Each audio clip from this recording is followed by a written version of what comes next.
13 رجب اسلام کی تاریخ کا سب سے عظیم ترین دنوں میں سے ایک ہے۔ اس ہی دن اللہ نے مولا علیہ السلام کو اپنا ولی بنا کر خانہ کعبہ کے اندر پیدا کیا اور اس دنیا میں بھیجا۔ اب دیکھیے مولا علیہ السلام کی جو زندگی ہے وہ صرف ایک شخصیت کی زندگی نہیں ہے بلکہ پوری انسانیت کے لیے ایک پیغام ہے۔ آج ہم اس ویڈیو میں مولا علیہ السلام کی ولادت، مولا علیہ السلام کی زندگی اور آپ نے اسلام کے لیے کیا کیا کام کیے ہیں اس پہ روشنی ڈالیں گے۔ اس ویڈیو میں میرے ساتھ بنے رہیے۔ جیسا کہ آپ سب کو پتہ ہے کہ 13 رجب کو خانہ کعبہ کے اندر مولا علیہ السلام کی ولادت ہوئی تھی، جب حضرت فاطمہ بنت اسد رضی اللہ تعالیٰ عنہ نے اللہ سے دعا کی، جس کے بعد اللہ کے حکم سے خانہ کعبہ کی دیوار پھٹ گئی اور حضرت فاطمہ بنت اسد رضی اللہ تعالیٰ عنہ کعبے کے اندر تشریف لے گئیں۔ اس واقعے کو جو لوگ بھی خانہ کعبہ کے آس پاس موجود تھے سب نے اپنی آنکھوں سے دیکھا، جس کے بعد پورے عرب میں کہ وہاں پہ خانہ کعبہ کے اندر کیا واقعہ ہوا ہے، اور اس کے بعد خانہ کعبہ کے آس پاس بہت زیادہ بھیڑ اکٹھی ہونا شروع ہو گئی۔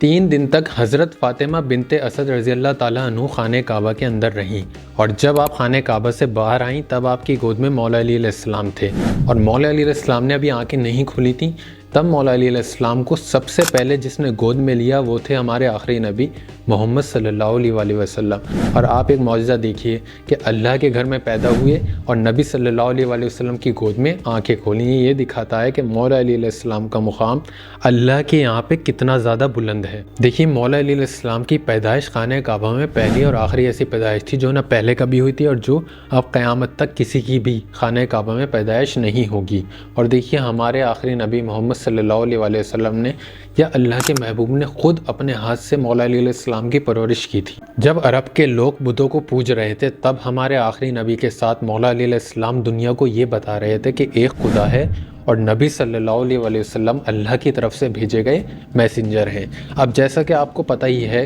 کہ کیسے دعوت ذوالعشیرہ میں جب ہمارے آخری نبی صلی اللہ علیہ وسلم نے کہا کہ کون ہے جو اسلام کی راہ میں میرا ساتھ دے گا، تب 9 سال کے مولا علیہ السلام کھڑے ہوئے اور فرمایا اے اللہ کے نبی یا رسول خدا میں آپ کا ساتھ دوں گا۔ تب نبی صلی اللہ علیہ وسلم نے فرمایا کہ یہ میرا بھائی علی ہے، یہ میرا وصی ہے اور یہی میرا خلیفہ ہے۔ اب بات کرتے ہیں مولا علیہ السلام کی جنگوں کی۔ ہمیشہ نبی صلی اللہ علیہ وسلم کے ساتھ حق کے لیے مولا علیہ السلام لڑتے رہے اور کبھی بھی نبی صلی اللہ علیہ وسلم کا ساتھ نہیں چھوڑا، اور یہ دکھاتا ہے کہ نبی صلی اللہ علیہ وسلم کا ساتھ دینے کے لیے مولا نے جس ولی کو چنا تھا وہ ہمیشہ نبی صلی اللہ علیہ وسلم کے ساتھ آخری دم تک کھڑا رہا۔ سب سے پہلے آتی ہے جنگ بدر جو 2 ہجری کو ہوئی تھی، جس میں یہ بتایا جاتا ہے کہ 313 مسلمانوں کے خلاف 1000 مشرکین کی فوج آ کر کھڑی ہو گئی تھی، جس میں مولا علیہ السلام نے اپنی بہادری دکھاتے ہوئے جو بھی مشرکین کے لیڈر تھے ان کو سب کو وسیلہ جہنم کر دیا تھا، اور بتایا جاتا ہے کہ مولا علیہ السلام نے اکیلے نے 35 مشرکین کو اپنی تلوار سے کاٹا تھا۔ پھر آتی ہے جنگ احد، جس میں یہ بتایا جاتا ہے کہ مسلمانوں کی جیت پکی ہی تھی، لیکن مسلمانوں نے پہاڑوں کو چھوڑ دیا مال غنیمت لوٹنے کے چکر میں، جن کو کہا گیا تھا کہ انہیں پہاڑوں پہ سے نہیں ہٹنا ہے۔ اور پھر کیا تھا؟ پھر مشرکین نے واپسی سے حملہ کر دیا، جس میں جو مشرکین کا لیڈر تھا طالع، اس نے چاہا کہ وہ نبی صلی اللہ علیہ وسلم کے اوپر حملہ کرے، لیکن مولا علیہ السلام نبی صلی اللہ علیہ وسلم کے پروٹیکشن کے لیے ہمارے آخری نبی کے ساتھ تھے۔ تو پھر کیا تھا؟ پھر طالع کا سامنا مولا علیہ السلام سے ہوا اور مولا علیہ السلام نے وہاں پہ اپنی شجاعت دکھائی اور اس کو جو مشرکین کا لیڈر تھا طالع اس کو وسیلہ جہنم کر دیا، اور یہاں پہ مشرکین نے مولا علیہ السلام کی جنگ کا ایک انداز دے۔ پھر آتی ہے جنگ خندق جو کہ 5 ہجری کو ہوئی تھی، اور اس میں یہ بتایا جاتا ہے کہ مشرکین اور یہودیوں نے مل کر اسلام کے خلاف ایک لشکر بنایا تھا اور انہوں نے اسلام کے خلاف جنگ کا آغاز کر دیا، اور اس میں یہ بتایا جاتا ہے کہ مشرکین کا جو سب سے طاقتور سپاہی تھا جس کو عمرو کہا جاتا تھا،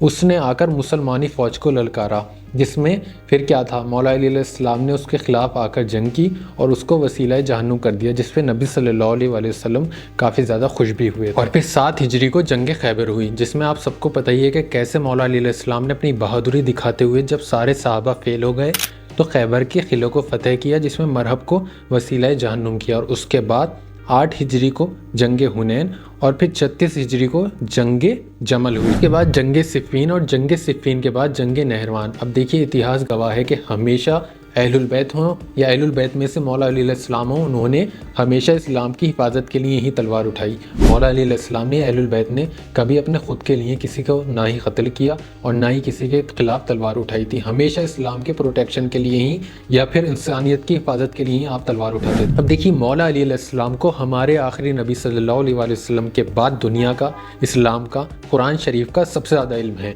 آپ دنیا کے واحد ایسے شخص ہیں جنہوں نے ممبر سے بیٹھ کر یہ کہا تھا کہ مجھ سے جو پوچھنا ہے پوچھ لو، اس سے پہلے میں تمہارے بیچ سے چلا جاؤں گا۔ اور آپ کے ان کی مثال کتابوں میں بھری پڑی ہے۔ ہمیشہ جب اسلام کو ضرورت پڑی، آپ نے ہمیشہ علم کے سہارے سے اسلام کی حفاظت فرمائی۔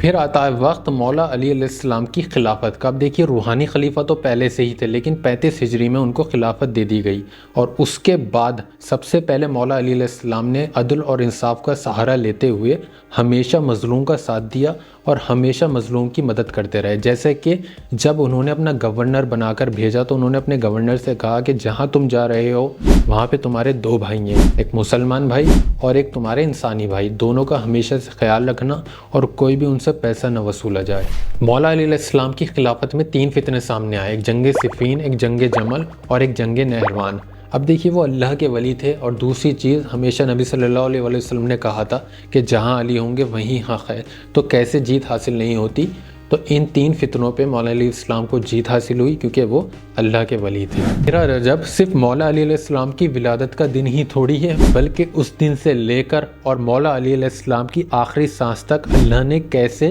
نبی صلی اللہ علیہ وسلم کو ایک وفادار ساتھی دیا، جس کی وجہ سے ہمیں پہلا خلیفہ ملا۔ اور مولا علی علیہ السلام کا ہر کام صرف اسلام کے لیے ہی تھا اور اللہ کی راہ میں ہی تھا، انہوں نے اپنے لیے کچھ بھی نہیں کیا، جس کی وجہ سے آج ہمارے پاس نبی صلی اللہ علیہ وسلم کا